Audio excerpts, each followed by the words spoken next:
नमस्कार दोस्तों, स्वागत है आपका आज के मुख्य समाचारों में। जी हां दोस्तों, आपको यहां पर देखने को मिलेंगी सुबह से लेकर शाम तक की तमाम बड़ी खबरें, मुख्य समाचार, ब्रेकिंग न्यूज अपडेट्स के रूप में। तो दोस्तों, आप सभी लोगों से रिक्वेस्ट है इस वीडियो को ज़्यादा से ज़्यादा लाइक और शेयर करें। तो दोस्तों, सीधे चलते हैं आज की पहली बड़ी खबर की ओर। महाराष्ट्र में सत्ता का संग्राम है जारी, कुर्ला एमएलए के ऑफिस में तोड़फोड़, शिंदे की तस्वीर पर कालिक पोत दी गई, चांदीवाल विधायक का पोस्टर फाड़ा। जी हां दोस्तों, महाराष्ट्र में सत्ता का संग्राम अब हिंसक रूप ले रहा है। शुक्रवार को कुर्ला में शिवसेना के बागी विधायक मंगेश कुंडालकर के दफ्तर पर कुछ लोगों ने हमला कर दिया। उन्होंने मेन गेट पर तोड़फोड़ की, उनके पोस्टर और नेम प्लेट तोड़ डाले। अहमदनगर में भी बागी विधायकों के नेता एकनाथ शिंदे की तस्वीर पर कालिक पोती गई। यहाँ उद्धव समर्थकों ने शिंदे के खिलाफ जमकर नारेबाजी की, साथ ही उन्हें गद्दार बताया। साकीनाका इलाके में भी बागी विधायक दिलीप लांडे के पोस्टर फाड़ दिए गए। इसके बाद दोस्तों, अगली बड़ी खबर। महाराष्ट्र में सियासी घमासान के बीच पुलिस कमिश्नर ने सभी थानों को अलर्ट पर रहने का दिया आदेश। जी हां दोस्तों, महाराष्ट्र में मचा सियासी घमासान रुकने का नाम नहीं ले रहा है। प्रदेश की उद्धव ठाकरे सरकार पर खतरा मंडराता जा रहा है। इसी बीच महाराष्ट्र पुलिस कमिश्नर ने सभी पुलिस स्टेशनों को हाई अलर्ट पर रहने का आदेश दिया है। महाराष्ट्र पुलिस चीफ ने खासतौर पर मुंबई के सभी पुलिस स्टेशनों को अलर्ट पर रहने का आदेश दिया है। पुलिस सूत्रों की माने तो उन्हें अलर्ट मिला है कि शिवसैनिक भारी मात्रा में सड़क पर उतरकर हंगामा कर सकते हैं। महाराष्ट्र में कानून व्यवस्था ना बिगड़े और शांति बनी रहे, इसके लिए पुलिस को अलर्ट पर रहने के लिए कहा गया है। पुलिस से हालात पर नजर बनाए रखने के आदेश दिए गए हैं। दोस्तों, महाराष्ट्र में बीते 2 दिनों से मचे राजनीतिक घमासान के बीच किसी भी अप्रत्याशित घटना से निपटने के लिए महाराष्ट्र पुलिस को अलर्ट मोड पर रहने के लिए कहा गया है। राज्य में किसी भी हालत में कानून व्यवस्था कायम रखने के लिए पुलिस को सख्त हिदायत दी गई है। इसके बाद दोस्तों, अगली बड़ी खबर। मोदी सरकार के इस फैसले से बांग्लादेश की मुश्किलें बढ़ी, रूस से मांग रही है मदद। जी हां दोस्तों, भारत के गेहूं निर्यात पर प्रतिबंध लगाने से कई देश खाद्य संकट का सामना कर रहे हैं, जिसमें पड़ोसी बांग्लादेश देश भी शामिल है। बांग्लादेश भारत से अपने जरूरत का गेहूं खरीदता था, लेकिन अब प्रतिबंध के कारण उसे अन्य विकल्पों की तलाश करनी पड़ रही है। बांग्लादेश की सरकार और कारोबारी अधिकारियों ने बताया कि अब बांग्लादेश अपने गेहूं की आपूर्ति को सुरक्षित करने के लिए रूस से बात कर रहा है। राइटर्स की एक रिपोर्ट के मुताबिक बांग्लादेश रूस से गेहूं खरीदने की कोशिश इसलिए कर रहा है ताकि उसे दूसरे विकल्पों की अपेक्षा कम कीमतों पर गेहूं मिल सके। दोस्तों, बांग्लादेश खाद्य मंत्रालय के एक वरिष्ठ अधिकारी ने कहा कि रूस से गेहूं के सौदे को अंतिम रूप देने के लिए बांग्लादेश ने गुरुवार को रूस के साथ एक वर्चुअल मीटिंग की है।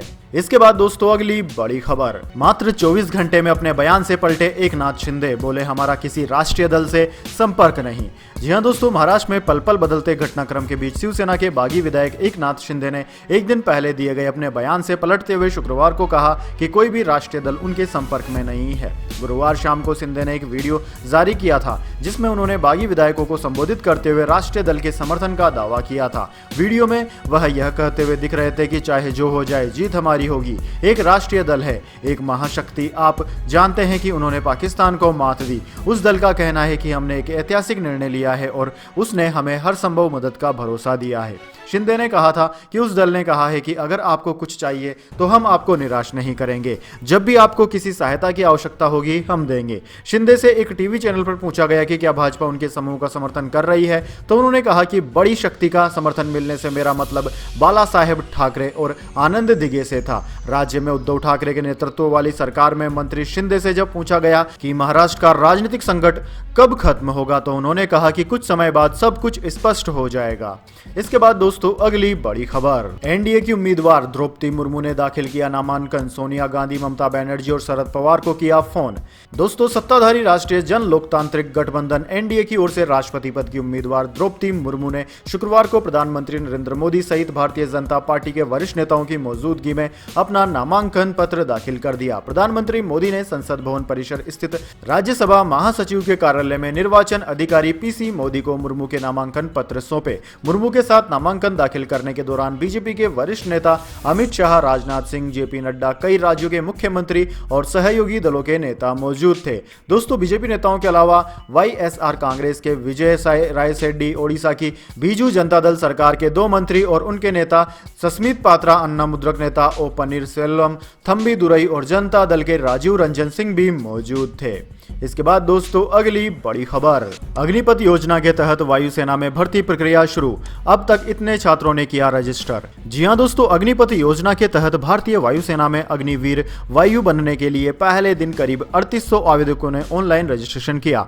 वायुसेना को उम्मीद है कि यह संख्या रात 12 बजे तक 7500 पहुंच सकती है। आज से भारतीय वायुसेना की अग्निवीरों के लिए रजिस्ट्रेशन शुरू हो गई है।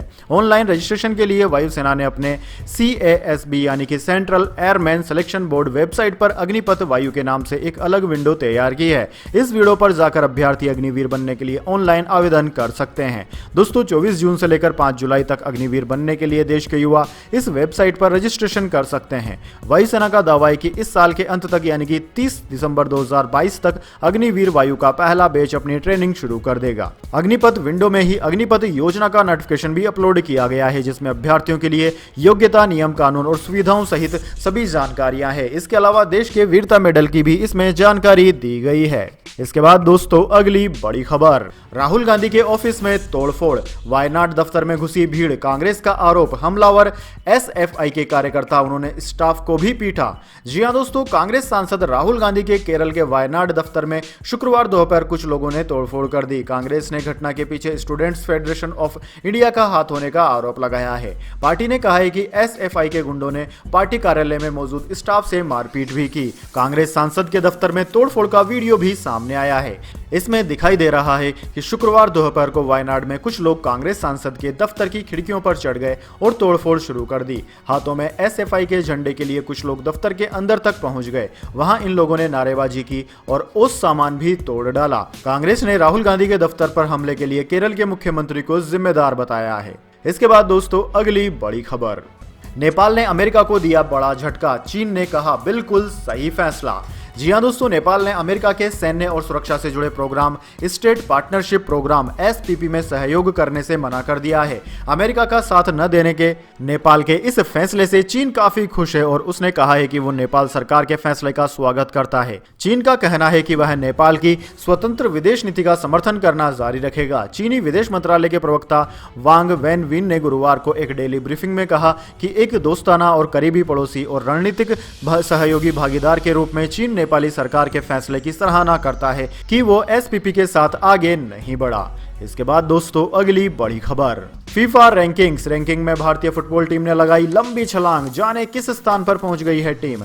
जी हां दोस्तों, भारतीय पुरुष सीनियर राष्ट्रीय फुटबॉल टीम ने गुरुवार को जारी ताजा फीफा विश्व रैंकिंग में 2 पायदान की छलांग लगाई है। 106वें नंबर से अब वह 104वें स्थान पर आ गई है। यह सफलता एशियाई कप क्वालिफिकेशन के बाद मिली है। दोस्तों भारतीय महिला सीनियर राष्ट्रीय फुटबॉल टीम ने भी 59वें से 56वें स्थान पर 3 स्थान की बढ़त के साथ सफलता पाई है। ब्लू टाइगर्स ने एशियाई कप क्वालिफायर अभियान में शानदार प्रदर्शन किया था, जहां उन्होंने अफगानिस्तान, कंबोडिया और हांगकांग के खिलाफ 3 मैचों में से तीनों में जीत हासिल करके ग्रुप डी में शीर्ष स्थान हासिल किया था। इसी का फायदा भारतीय टीम को रैंकिंग में मिला। इसके बाद दोस्तों अगली बड़ी खबर, दक्षिण अफ्रीका ने सभी कोविड प्रतिबंध हटाए, मास्क लगाना अब जरूरी नहीं। जी हां दोस्तों, दक्षिण अफ्रीका ने कोरोना वायरस संबंधी सभी प्रतिबंध हटा लिए हैं। यहां अब मास्क लगाना और सोशल डिस्टेंसिंग जरूरी नहीं है। सरकार ने कोविड-19 महामारी के कारण 2 साल से अधिक समय से लगाए गए सभी प्रतिबंधों को हटा दिया है। दक्षिण अफ्रीका आने वाले विदेशियों को भी अब कोविड टेस्ट की नेगेटिव रिपोर्ट और वैक्सीनेशन सर्टिफिकेट दिखाने की जरूरत नहीं है।